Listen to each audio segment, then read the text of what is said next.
minsan talaga may purpose tayo in life, no?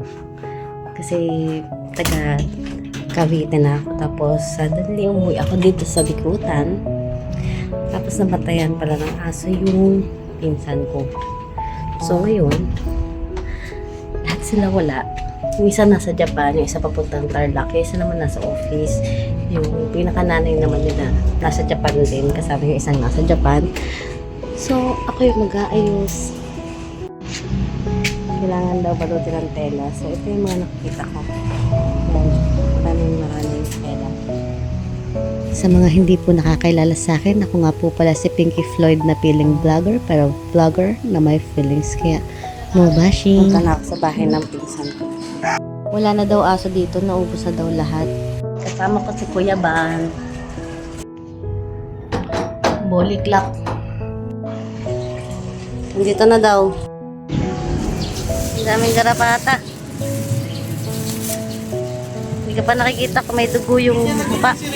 Nga pala, need linisin yung pet bago ipadala dun sa pet for peace. Papaarawan ko muna siya. Bibili muna ako ng gloves. Ayan, gagarapatahan ko na siya.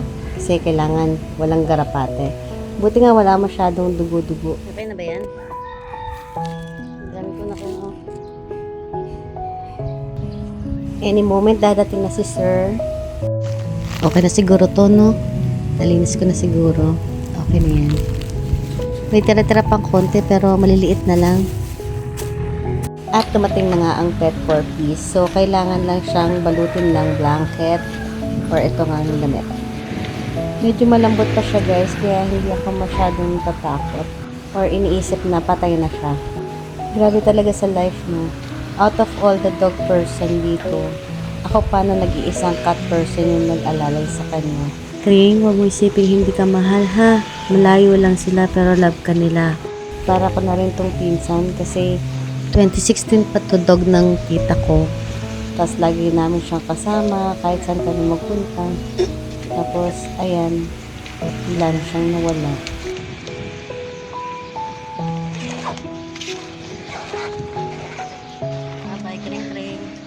Magkano po yan?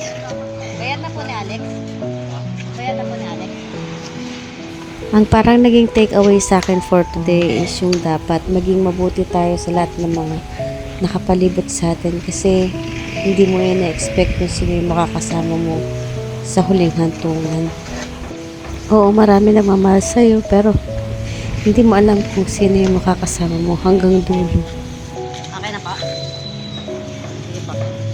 So hanggang dito na lang ang vlog na to. Pinuputol ko na kasi parang hindi ko na kaya magsalita. Naiiyak na talaga ako. Muli, ito po si Pinky Floyd, naghahatid ng vlog tawid dagat sa amang parte ng mundo.